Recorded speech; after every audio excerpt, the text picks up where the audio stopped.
In March of 2025, I watched Lycoris Recoil, and it is absolutely fantastic. I love this show a lot. This is one of my favorite things I've watched all year, one of my favorite anime of all time. This is really, really good. It's absolutely enjoyable beginning to end. It was incredibly engaging. The episodes flew by. The pacing is fantastic. The plot is great. The action is great. The characters are great. The art is great. The animation is great. The directing is great. The voice acting is great. I watched the dub. The dub is fantastic. This is probably the best dub I've ever seen. I love Lycoris Recoil. A lot of this show, there's a mix where it's slice of life for some episodes and there's action in some episodes, plot focused. I like both of these. The slice of life in the show is some of my favorite stuff. And I think my favorite episode is a slice of life episode where Takina is trying to balance the Lyco cafe budget. I like the world of Lycoris Recoil and I like the cute characters and weird gimmicks. Like there's a hacker called Walnut. She wears this walnut outfit, and a hacker called Robota. He has a robot head all the time, and it's just fun. Fun world, fun characters, good slice of life. I like this show a lot. Now, there's a few other things I want to talk about. And the number one thing I want to say about Lycoris Recoil is that I love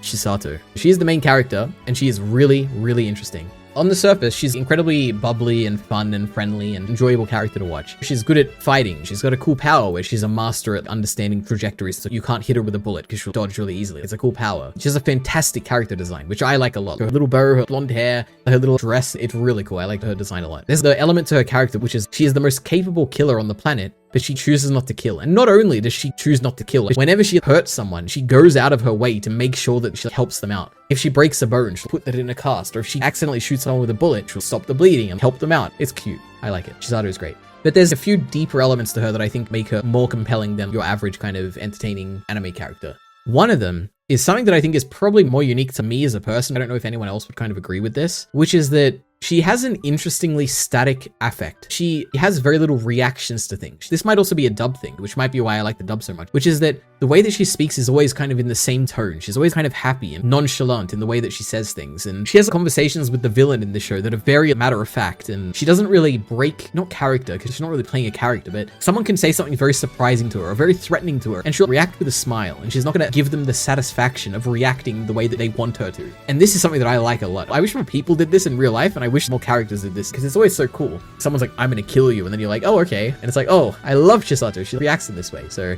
I love her interestingly static affect. And I have a few examples here. So in this scene, she's on the phone to Takino. She hangs up, and then we find out that she's hanging out with Majima, who's the main villain of the show, in her house. And Majima has her at gunpoint, and she's still talking to him very casually, and she's basically unfazed by the fact that he has a gun on her. And it's not like she's unfazed as though she feels like she's not in danger, but the fact that even if she feels like she's in danger, she's not giving it away because she's acting how she always acts. It's really cool. So in this scene, she has a very static affect despite the different situations she's in. There's also all throughout the final fight and confrontation, again with Majima. And it's a very important fight for the sake of Japan, but throughout the whole fight and conversations, she's very calm and collected and speaking the way that she always does. The way that she speaks to Majima, who's the villain, or anyone in the show, is just like the way that she speaks to Takina. She's always the same, regardless of who she's talking to, and I really respect that. It's really cool. At the end of episode 12, which is the second last episode, Majima, the villain, you think is out of the picture, but he shows up again. And all the characters have to run away except for Majima and Chisato in the final confrontation. And you have this really great dialogue. You have Majima show up and he looks at Chisato and is like, oh, hey. And then Chisato looks at him and goes, hi there. This is like another encapsulation of why Chisato is so great. Even in this crazy scene where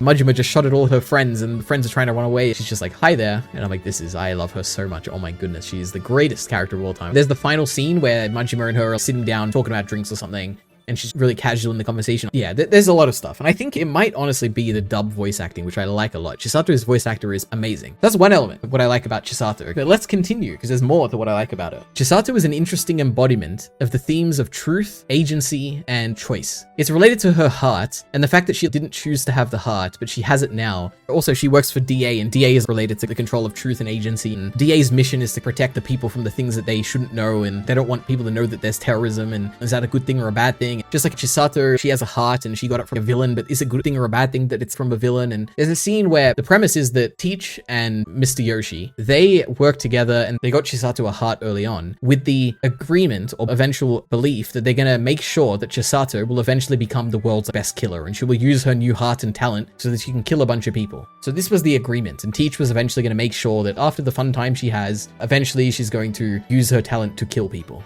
So Mr. Yoshi is the one who donated the heart and gave this mission to Teach so that Chisato can eventually become a killer. Now, Chisato doesn't want to be a killer because Mr. Yoshi saved her, and her whole life she's viewed Mr. Yoshi as a savior, so she would never want to kill someone. So when she finds out the truth from Teach, that he lied to her entire life to keep her from knowing the truth, from knowing that the heart was given to her by someone evil, and her savior is not a savior, but actually a very bad person. Her response was to be thankful, which is really interesting. And the reason she gives for being thankful is that she's glad that she didn't know the truth, because if she did, she would have blamed all of the shortcomings, all of her issues that she would run into in life on Mr. Yoshi and Teach, instead of taking the accountability and agency of those faults falling on her. And it's an interesting portrayal of the theme of truth and agency, where she's glad that the truth was hidden from her, and she's glad because of the agency it gives her in the future. And it's really interesting. And it also ties in with the idea of DA, who is hiding the truth from people, but also taking away their agency. And where does Chisato fall in terms of her opinions on DA in this regard? It's probably the most interesting thing about her character. And obviously it also ties into Majima, who is all about giving people agency through truth. And Chisato, her ideology is that she's glad that she got agency through a lack of truth, and Majima is kind of fighting for the opposite, which is that he wants agency through the truth. And there's an interesting dynamic between these characters, an interesting dynamic between DA and Majima, and DA and Chisato, and there's depth to the show in an interesting way, and a depth to Chisato's character that is like unconventional and interesting. The more I think about Chisato, the more I like her a lot. We also have a great quote here from Chisato. She has a confrontation with Mr. Yoshi toward the end of the show, and Mr. Yoshi is trying to get her to kill him, and she in response says, "Don't waste your life. I hate people like that." Now, like, adds an interesting element to her character, where he should have the agency to throw his life away, but at the same time, Chisato values life as a thing. Because of the lack of truth that was given to her early on by Teach, hiding the truth from her that she is built to be a killer, she now values life. Another interesting thing that ties into Chisato being the embodiment of the idea of agency is the final, like, moral dilemma. Her metal heart is breaking. It has this limited time left, and the only other heart that could replace hers and save her life is inside Mr. Yoshi.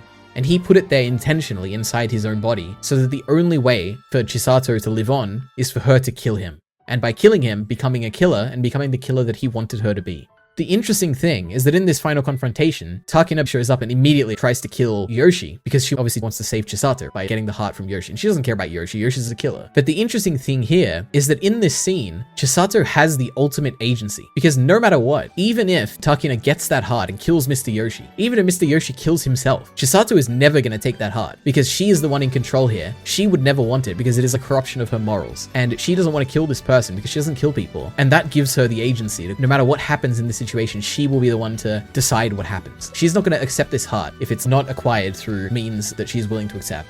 I like this scene, and it does tie into the theme of agency and truth and all that. And then later on, she actually does end up accepting the heart unknowingly, because she doesn't know the truth, which is that Teach went and killed Yoshi and then implanted the heart in her without her knowing, which is an interesting parallel to what happened earlier in her life, which is that Teach is once again telling her a lie about how she's living on. And once again, she's getting agency through the lack of truth, and I like this a lot. Besides Chisato, who's the greatest character in this thing, there's also two that are also interesting characters. One is, like I've said before, Majima. He's really interesting. He's competent. He has a cool voice. The dub voice for Majima is fantastic. He's clearly a villain, but at the same time, he's fighting for a good cause, for freedom and agency of the Japanese people. And he's trying to free them from DA, this overreaching, overpowered organization that is keeping the truth from people. And even though he's portrayed obviously as a villain throughout the show, he is also at the same time portrayed sympathetically in this flashback we get, where he's trying to take down the radio tower, and he's being hunted down by this monster, which is young Chisato working for DA back in the day. And this villain is being portrayed sympathetically, and his goals are also sympathetic, and it's interesting. I like him a lot. And I have one line from him which I like a lot, which after he reveals to people that Lycoris are a thing, he says, "I'm sure they'll cover this up too, like it never happened. But remember what you saw today with your own eyes. This is the beginning. With the truth, we can defeat them."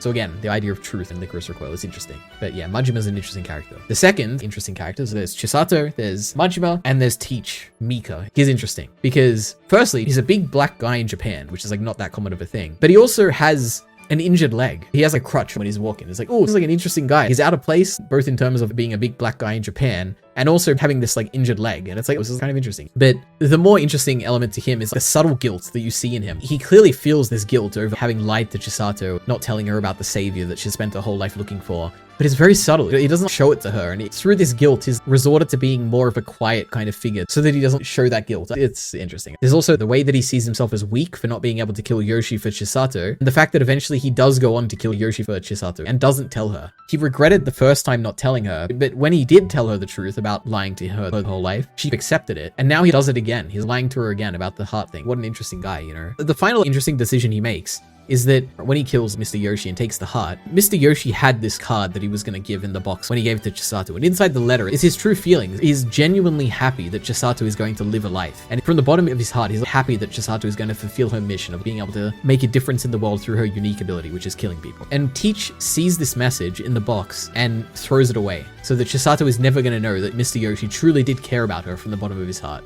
And it's like, what a guy Teach is.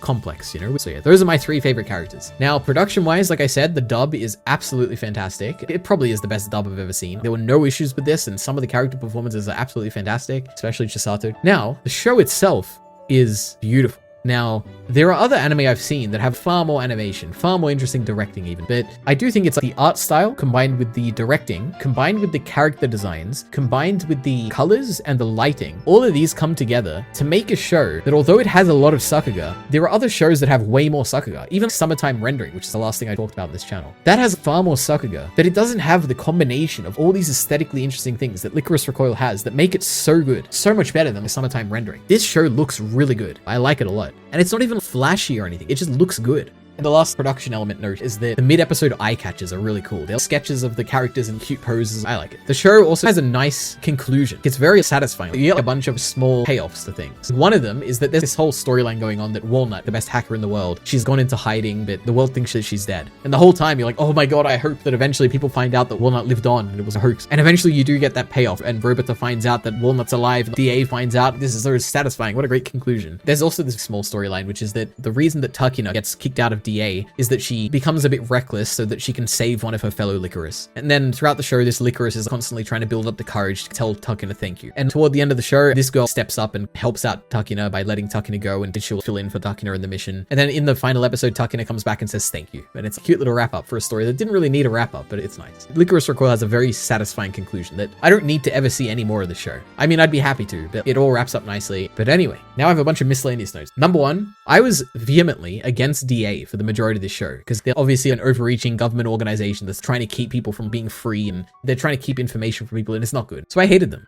Until right at the end of the show, when the Lily Boys come in. And the Lily Boys are basically the male version of Lycoris. It's a male organization version of DA. And the boss for the Lily Boys comes in and takes control of DA and is like in control of all these women. And the Lily Boys are going in to like assassinate the Lycoris. And I'm like, oh my god, I am on DA's side here. I'm fighting for them against this oppressive male regime that has come in and taken over all the women in this space. And I drastically shifted from being anti-DA to being the most vehement supporter of DA, just because the men came in and thought they were boss. So that was great. There is a lot of random small details in this show, but one of my favorites is the fact that Fuki, which is one of the other Lycoris that are friends with Chisato and Takina, she has a small crush on Teach. So whenever she sees Teach, she's blushing and nervous. And then later on, you find out that Teach is someone who taught Fuki back in the day. So it's like so cute. Probably had the crush back when he was teaching her and all that.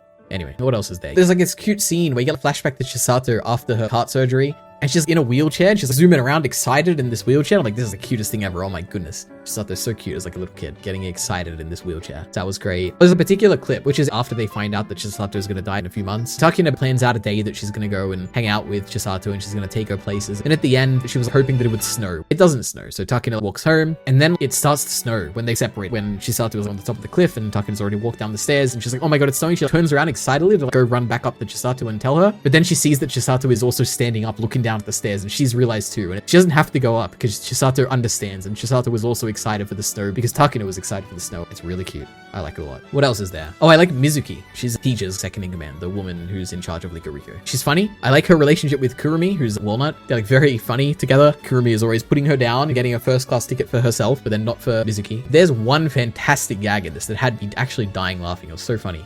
Which is that they're on a first class flight, Mizuki that is, and she's sitting there and the flight attendant comes up to her and she's like, Miss, oh my god, we found your long lost daughter at birth. Can you believe it? We finally found her. Look, she's outside the window. And she like looks outside, and Kurumi is outside because she wants to get her attention to get her off the plane. And she's like, oh my god, mommy.